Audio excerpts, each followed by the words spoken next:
Hello ಸ್ನೇಹಿತರೆ, welcome to ಸಖಿ ನಿನಗಾಗಿ. ಸ್ನೇಹಿತರೆ, ನಾನು ಇದೀನಿ ನಿಮಗೆ ಮನೆಯಲ್ಲೇ ಒಂದು ಸಿಂಪಲ್ ಆಗಿರುವಂತಹ ಹೇರ್ ಆಯಿಲ್ನ ಮುಖಾಂತರ ನಿಮ್ಮ ತಲೆ ಕೂದಲನ್ನು ಯಾವ ರೀತಿಯಾಗಿ ಶಾಶ್ವತವಾಗಿ ಕಪ್ಪಾಗಿ ಮಾಡ್ಕೊಳ್ಬೋದು ಅಂತ ಈ ವಿಡಿಯೋನಲ್ಲಿ ನಾನು ನಿಮಗೆ ತಿಳಿಸ್ಕೊಡ್ತಾ ಬರ್ತೀನಿ.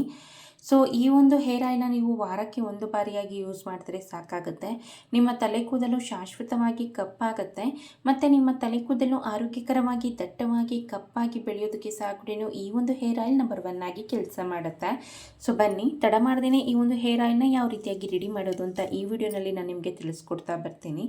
ಸೊ ಈ ಒಂದು ಹೇರ್ ಆಯಿಲ್ನ ರೆಡಿ ಮಾಡೋದಕ್ಕೆ ನಾನು ಮೊದಲನೇದಾಗಿ ಕರಿಬೇವನ್ನು ತೆಗೆದುಕೊಂಡಿದ್ದೀನಿ. ಒಂದು 20ರಿಂದ 25 ಎಲೆಗಳಾಗುವಷ್ಟು ಇದೆ ಕರಿಬೇವು. ಆದಷ್ಟು ಫ್ರೆಶ್ ಆಗಿರುವಂತಹ ಕರಿಬೇವನ್ನೇ ತೆಗೆದುಕೊಳ್ಳಿ. ಕರಿಬೇವನ್ನು ಒಂದು 20 ಎಲೆಗಳಾಗುವಷ್ಟು ತೆಗೆದುಕೊಂಡಿದ್ದೀನಿ. ನಂತರ ಇದಕ್ಕೆ ನಾನು ಸುಮಾರು ಒಂದು 1/2 ಟೇಬಲ್ ಸ್ಪೂನ್ ಆಗುವಷ್ಟು ಕಲೋಂಜಿ ಸೀಡ್ಸು ಅಥವಾ ಕಪ್ಪು ಜೀರಿಗೆ ಅಂತ ಸಹ ಕೂಡ ಕರೀತಾರೆ. ಇದು ನಿಮಗೆ ಎಲ್ಲ ಒಂದು ಗ್ರಂಥಿಕೆ ಅಂಗಡಿಗಳಲ್ಲಿ ಮತ್ತು ಆನ್ಲೈನಲ್ಲಿ ಸಿಗುತ್ತೆ. ಗ್ರಂಥಿಕೆ ಅಂಗಡಿಗಳಲ್ಲಿ ಹೋಗಿ ಕಪ್ಪು ಜೀರಿಗೆ ಕೊಡಿ ಅಥವಾ ಕರಿ ಜೀರಿಗೆ ಕೊಡಿ ಅಂದರೆ ಕೊಡ್ತಾರೆ. ತುಂಬಾ ಒಳ್ಳೆಯದು. ಮೇಯ್ನಾಗಿ ತಲೆ ಕೂದಲನ್ನು ಕಪ್ಪಾಗಿಸೋದಕ್ಕೆ ಕಲೋಂಜಿ ಸೀಡ್ಸ್ ತುಂಬಾ ಹೆಲ್ಪ್ ಮಾಡುತ್ತೆ ಅಂತಲೇ ಹೇಳ್ಬೋದು. ಮತ್ತು ಕರಿಬೇವು ಅಷ್ಟೇ. ಸೊ ನಂತರ ಇದಕ್ಕೆ ಒಂದು 1/2 ಟೇಬಲ್ ಸ್ಪೂನ್ ಆಗೋಷ್ಟು ಮೆಂತ್ಯಕಾಳನ್ನು ಸಹ ಕೂಡ ತೆಗೆದುಕೊಳ್ಬೇಕಾಗತ್ತೆ ನಾವು. ಮೆಂತ್ಯಕಾಳು ಅಷ್ಟೇ ಮೇಯ್ನಾಗಿ ನಮ್ಮ ತಲೆ ಕೂದಲನ್ನು ಕಪ್ಪಾಗಿಸೋದ್ರ ಜೊತೆಗೇ ನಮ್ಮ ತಲೆ ಕೂದಲನ್ನು ಆರೋಗ್ಯಕರವಾಗಿ ಬೆಳೆಯೋದಕ್ಕೆ ಆಗಿರ್ಬೋದು, ಹೇರ್ ಫಾಲ್ನ ಕಡಿಮೆ ಮಾಡೋದಕ್ಕೆ ಸಹ ಕೂಡ ತುಂಬಾ ಸಹಾಯ ಮಾಡುತ್ತೆ ಅಂತಲೇ ಹೇಳ್ಬೋದು. ಸೊ ಇವಿಷ್ಟು ಇಂಗ್ರೀಡಿಯೆಂಟ್ನ ಹಾಕಿದ ನಂತರ ಮೊದಲನೇದಾಗಿ ಇದನ್ನು ಎಷ್ಟಾಗುತ್ತೋ ಅಷ್ಟು ಪೌಡರ್ನ ನಾವು ರೆಡಿ ಮಾಡ್ಕೊಳ್ಬೇಕಾಗತ್ತೆ. ಒಂದು ಪುಟ್ಟದಾದಂತಹ ಮಿಕ್ಸಿ ಜಾರ್ಗೆ ಹಾಕಿ ಇದನ್ನು ನಾನು ಪೌಡರ್ ಮಾಡ್ಕೊಂಡು ಬರ್ತೀನಿ. ನೋಡ್ಬೋದು, ನಾನು ಇದನ್ನು ಎಷ್ಟಾಗುತ್ತೋ ಅಷ್ಟು ಪೌಡರ್ನ ರೆಡಿ ಮಾಡಿಟ್ಕೊಂಡು ಬಂದಿದ್ದೀನಿ. ಈ ಒಂದು ಪೌಡರ್ನ ನೀವು ಅಂದರೆ ಈ ಒಂದು ಪುಡಿಯನ್ನು ಒಂದು ಕ್ಲೀನಾಗಿರುವಂತಹ ಬೌಲ್ಗೆ ಹಾಕ್ಕೊಳ್ಬೇಕಾಗತ್ತೆ. ಹಾಕಿದ ನಂತರ ಇದಕ್ಕೆ ನೀವು ಒಂದು 3ರಿಂದ 4 ಟೇಬಲ್ ಸ್ಪೂನ್ ಆಗೋಷ್ಟು ತೆಂಗಿನೆಣ್ಣೆನ ಹಾಕ್ಕೊಳ್ಬೇಕಾಗತ್ತೆ. ನಾನು ಇಲ್ಲಿ ವರ್ಜಿನ್ ಕೋಕೋನಟ್ ಆಯಿಲ್ನ ಯೂಸ್ ಮಾಡ್ತಿದ್ದೀನಿ ಸ್ನೇಹಿತರೆ. ನೀವು ಬೇಕಿದ್ದಲ್ಲಿ ಪ್ಯಾರಾಚೂಟ್ ಕೋಕೋನಟ್ ಆಯಿಲ್ನ ಸಹ ಕೂಡ ಯೂಸ್ ಮಾಡ್ಕೊಳ್ಬಹುದು.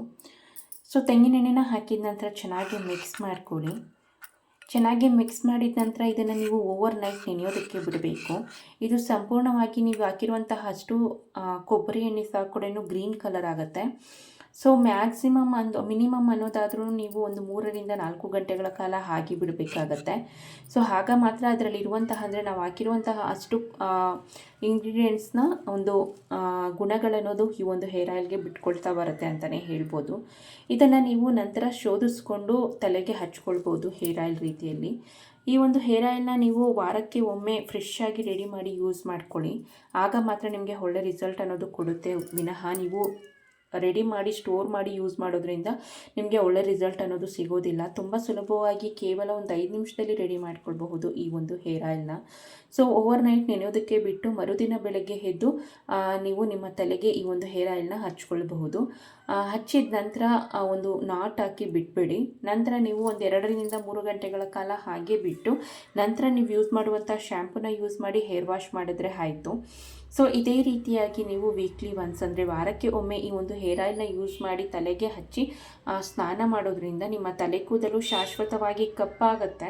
ದೆನ್ ಬಂದು ನಿಮ್ಮ ತಲೆ ಕೂದಲು ಆರೋಗ್ಯಕರವಾಗಿ ಬೆಳೆಯೋದಕ್ಕೆ ಸಹ ಕೂಡ ಈ ಒಂದು ಹೋಮ್ ರೆಮಿಡಿ ನಂಬರ್ 1 ಆಗಿ ಕೆಲಸ ಮಾಡುತ್ತೆ ಅಂತಲೇ ಹೇಳ್ಬೋದು.